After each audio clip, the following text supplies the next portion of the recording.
minha língua celebre a tua lei, pois todos os teus mandamentos são justiça. Venha a tua mão socorrer-me, pois escolhi os teus preceitos. Suspiro, Senhor, por tua salvação, a tua lei é todo o meu prazer. Viva a minha alma para louvar-te, ajudem-me os teus juízos. Salmo 119, a partir do versículo 172.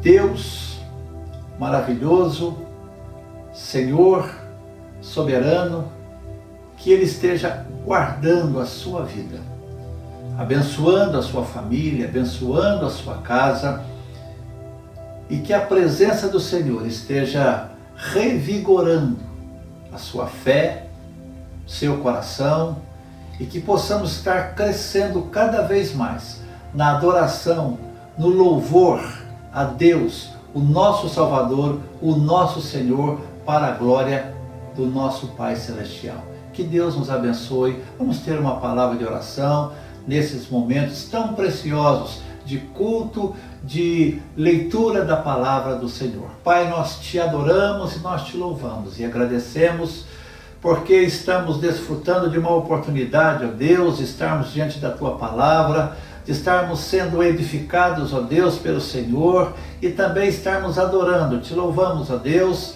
porque a nossa vida, ela sente alegria, prazer, quando nós estamos adorando, cumprindo o propósito pelo qual fomos criados. Esteja abençoando, ó Deus, cada um que está agora nos ouvindo, esteja aquecendo o coração, a alma, e que tenhamos sempre no nosso coração essa disposição de gratidão e reconhecimento do Senhor. Abençoe, restaure e fale conosco. Nós oramos no nome de Jesus. Amém.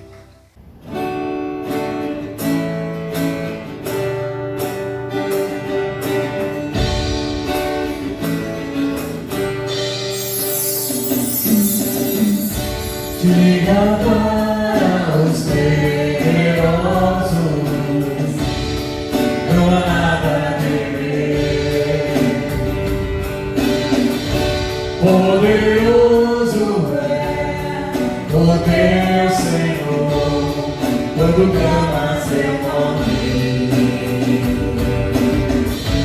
Então virá.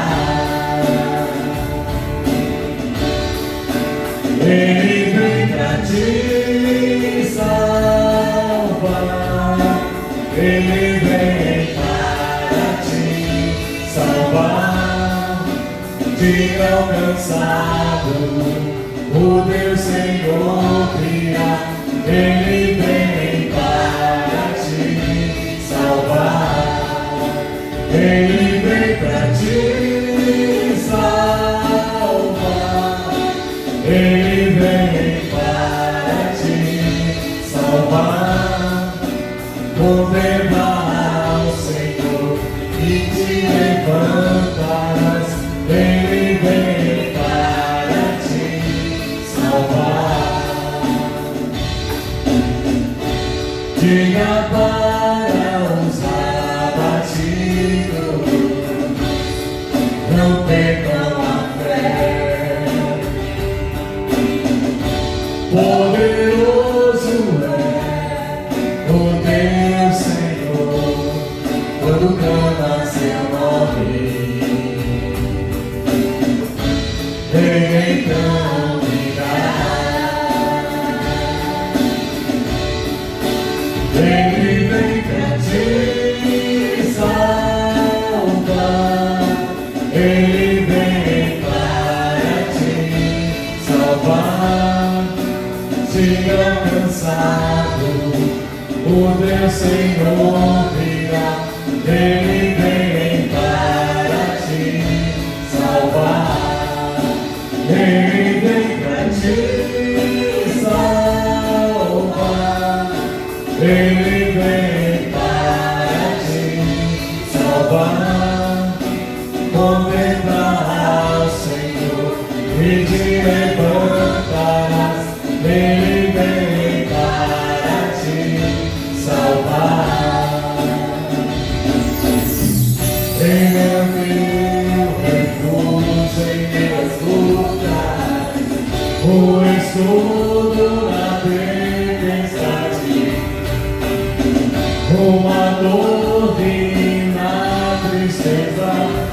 fortaleza em meio à batalha.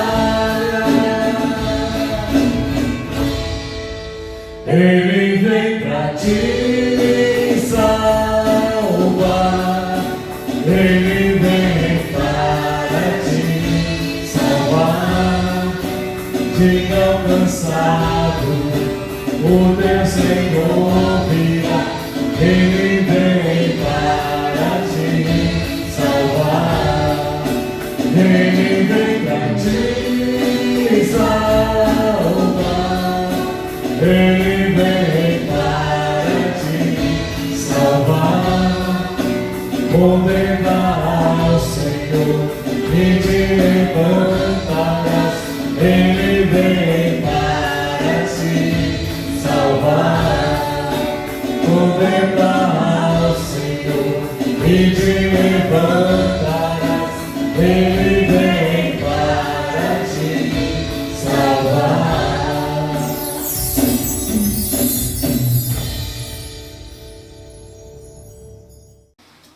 Palavra de Deus,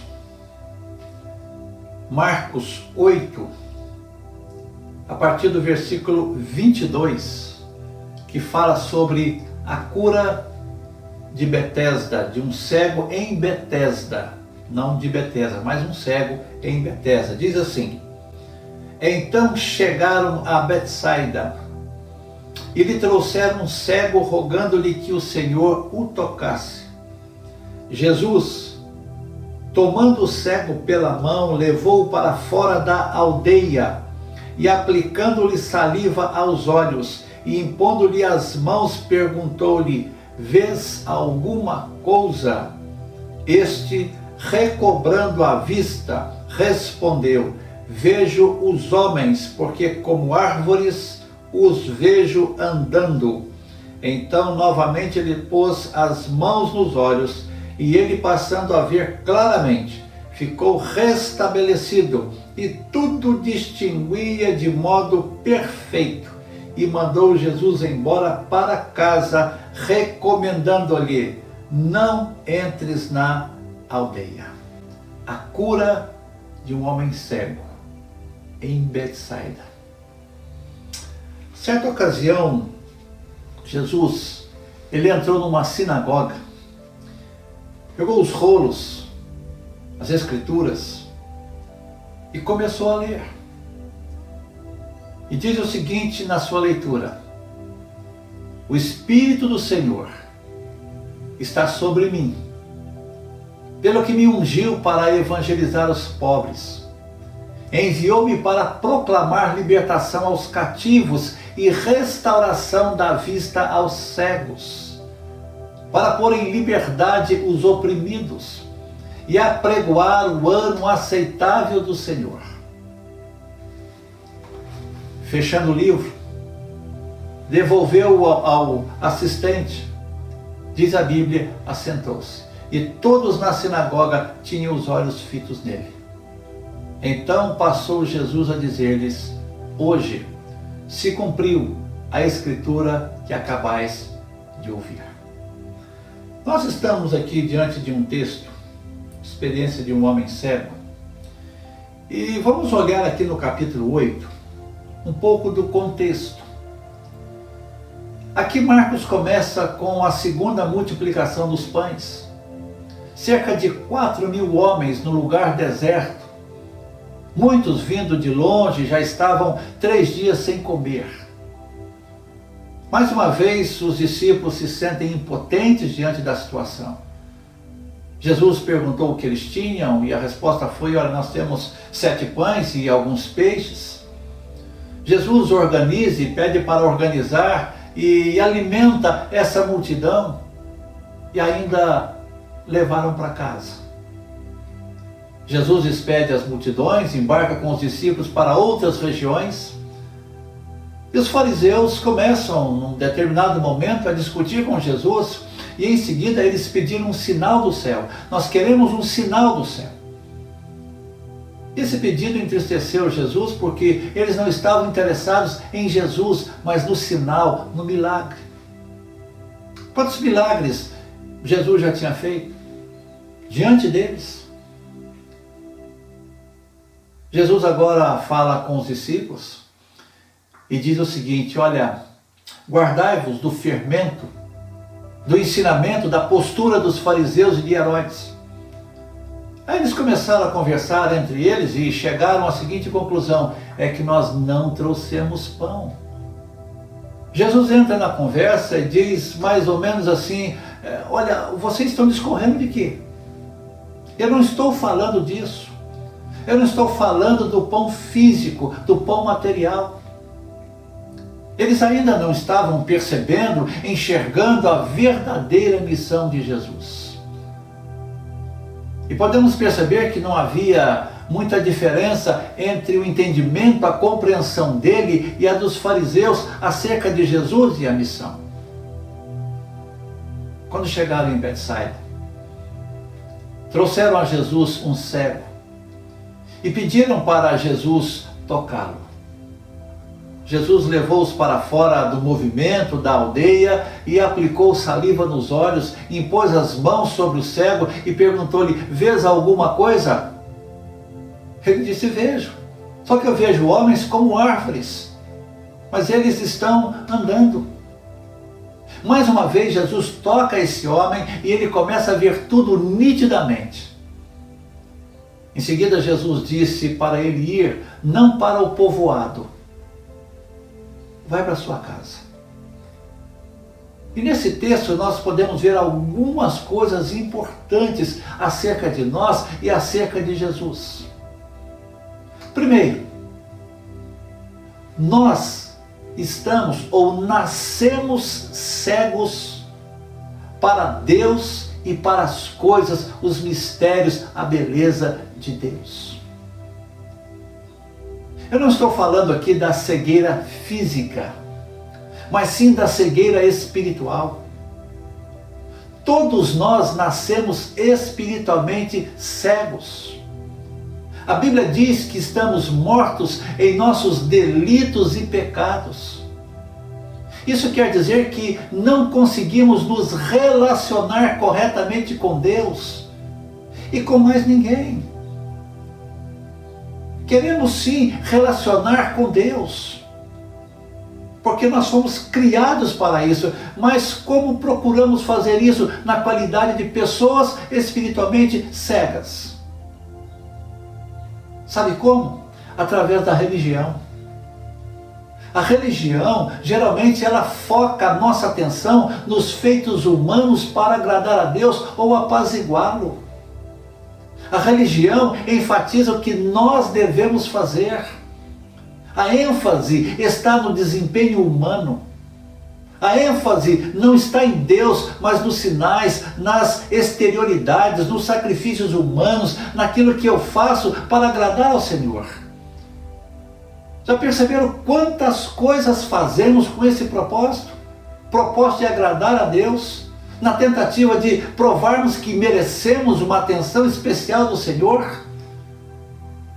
Geralmente, o que muitos pais fazem com os filhos? Muitos dizem o seguinte: olha, meu filho é muito bom porque ele não me dá trabalho.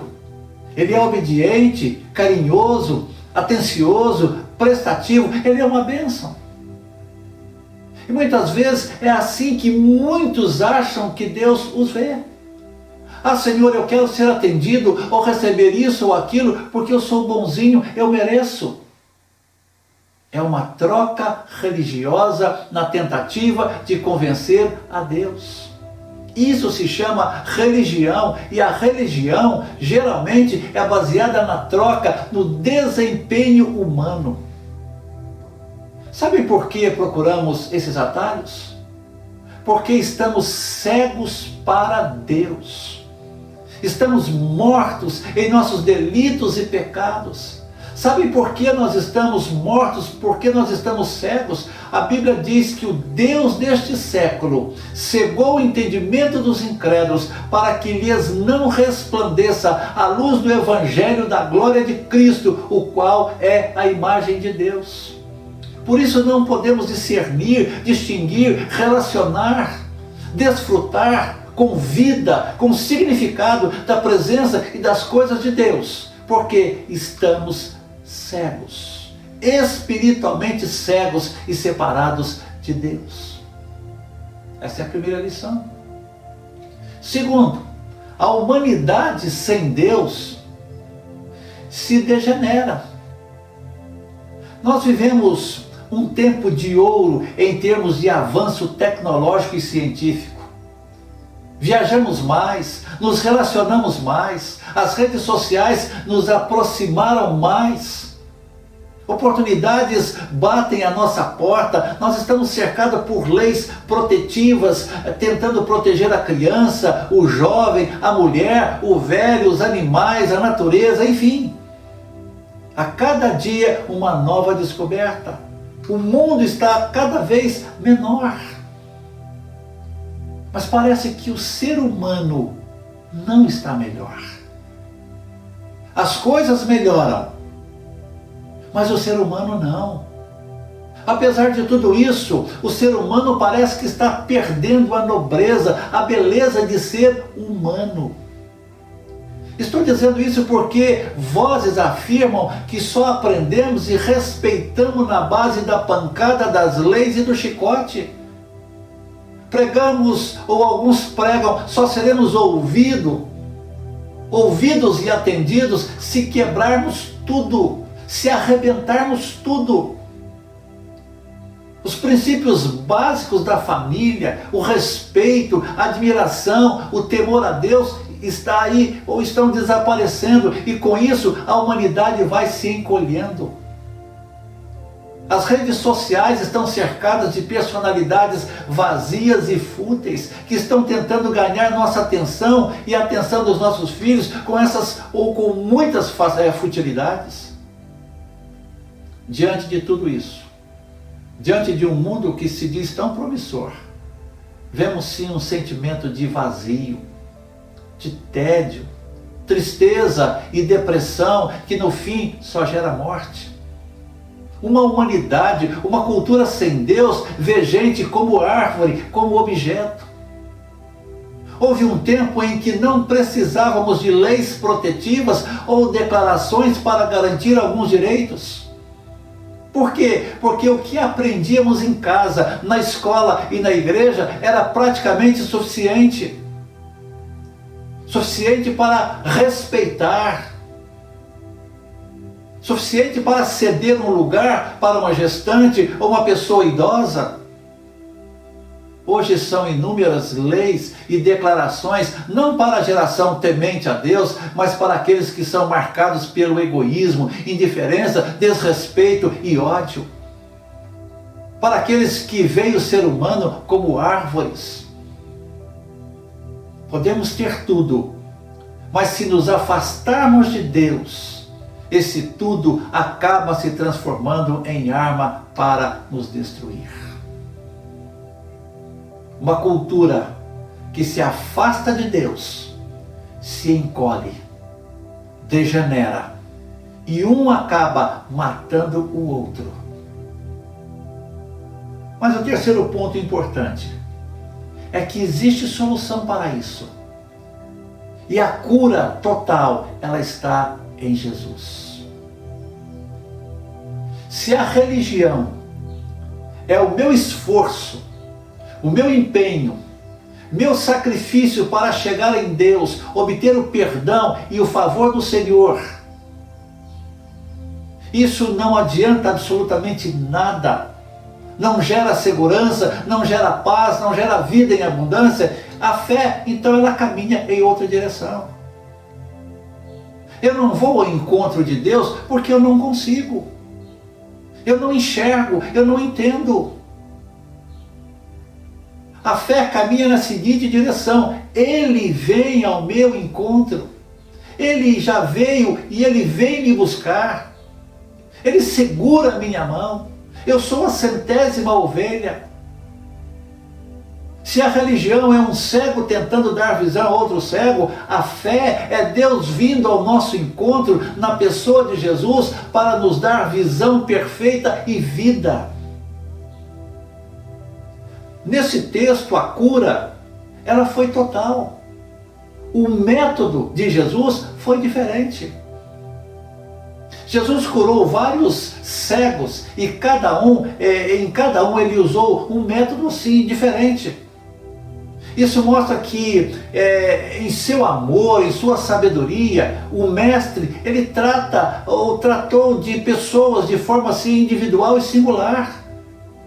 O tratamento que ele dava a cada caso nunca era uma mera duplicação do que já havia feito anteriormente. Jesus tocou nos olhos desse cego, desse homem, e ele viu parcialmente. Não estava vendo de forma assim nítida. Seria mais ou menos como uma pessoa que está na igreja há muito tempo, mas ainda não entendeu o Evangelho e nem a vida e a dinâmica da igreja. Por exemplo, com os discípulos de Emaús, que viam Jesus do lado com os olhos físicos, mas o coração estava ali na sepultura com Jesus morto. Viam com os olhos físicos, mas não viam com os olhos da alma. Jesus foi falando, conversando com eles, e num dado momento o Espírito Santo lhes abriu o entendimento e eles reconheceram, realmente é Jesus. Aí depois da cura, depois da transformação, vem a visão. Sabe o que Jesus disse a este cego? Não entres na aldeia, não entres no povoado, vai para casa. Mas vai para casa fazer o quê? Vai falar com os seus, vai testemunhar, vai dizer o que eu fiz. Como igreja, nós temos a missão de falar o que Jesus fez por nós e continua fazendo em nós. Essa é a sua missão como igreja, essa é a missão da igreja, é a nossa missão. Os discípulos, certa ocasião, disseram o seguinte: pois nós não podemos deixar de falar das coisas que vimos e ouvimos. Existem dois tipos de cegueira: a cegueira física e a cegueira espiritual. A física é aquela que nos priva de ver, de discernir as coisas, as cores, o formato, de apreciar as coisas belas da vida. A espiritual é aquela que nos impede de discernir a Deus e as coisas de Deus. Nascemos com a visão física, mas espiritualmente nascemos cegos. Cegos para Deus. Não conseguimos nos relacionar bem com as coisas espirituais. Não conseguimos entender as Escrituras Sagradas. E nem a valorizar o ser humano ou como aquele que foi criado à imagem e semelhança de Deus. Porque estamos cegos. Há uma pergunta muito interessante acerca desse milagre. Todas as demais curas de Jesus, elas foram completas, imediatas e perfeitas. Por que essa cura foi progressiva? O escritor disse que havia 3 estágios na vida desse homem. Primeiro, a cegueira. Ele não podia ver, ele não podia discernir, porque ele estava cego. E olhando no aspecto espiritual, vou reafirmar, todos nós nascemos cegos. Essa é uma palavra das Escrituras. Agora, Cristo é a luz que veio nos iluminar. Segundo, a visão parcial.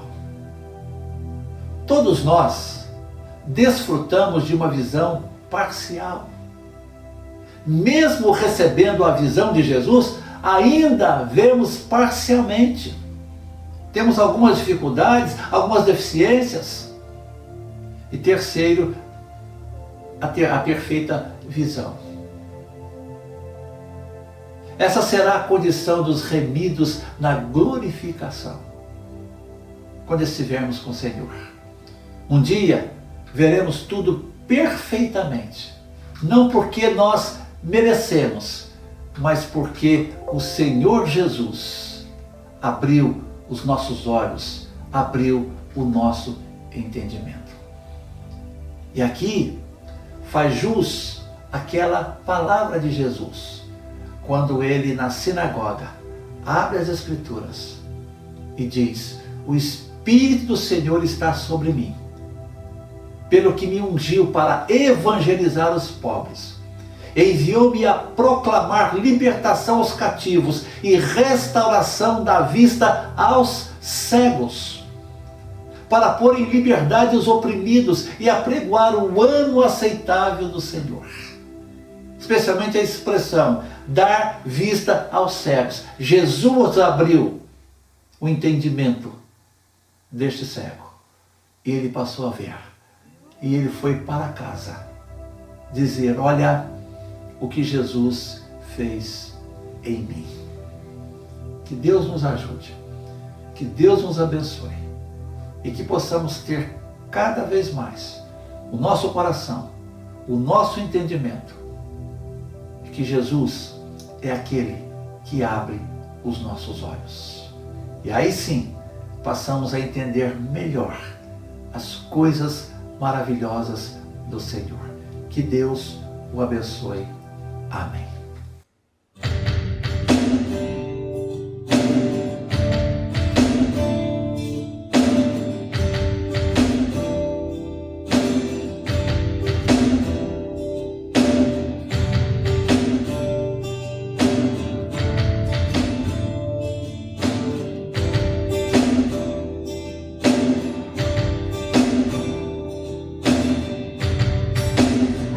Eu vou clamar, pois tudo vem de ti e tudo está em ti.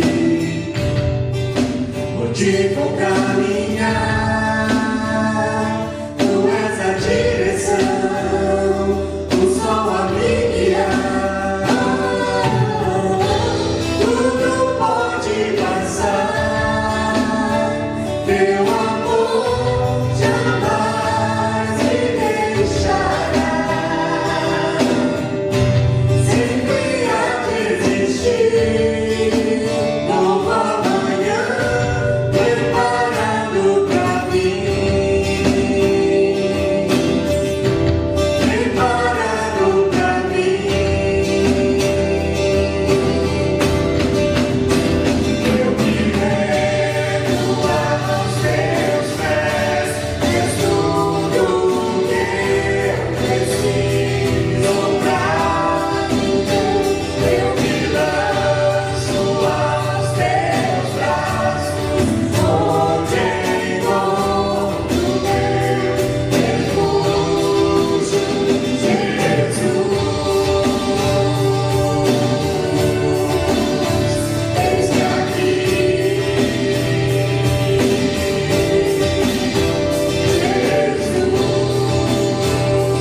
Mais uma vez nós desejamos que a sua semana seja uma semana abençoada. Desejamos que a graça do Senhor esteja sobre a sua vida, no seu trabalho, nas suas expectativas. Que Deus esteja abençoando pai de família. Que Deus esteja abençoando as mães, os filhos. Que Deus esteja abençoando o nosso país, esteja abençoando a vida da igreja. Que Deus esteja preenchendo cada vez mais o nosso coração com graça. E que possamos discernir isto. Que possamos ver, perceber que nós precisamos caminhar sempre com o Senhor. Que Deus continue abençoando poderosamente a sua vida e a sua família. E que a graça de nosso Senhor e Salvador Jesus Cristo, o amor de Deus o Pai, a comunhão e a consolação do Espírito esteja com todos, hoje, para todos sempre. Amém e amém.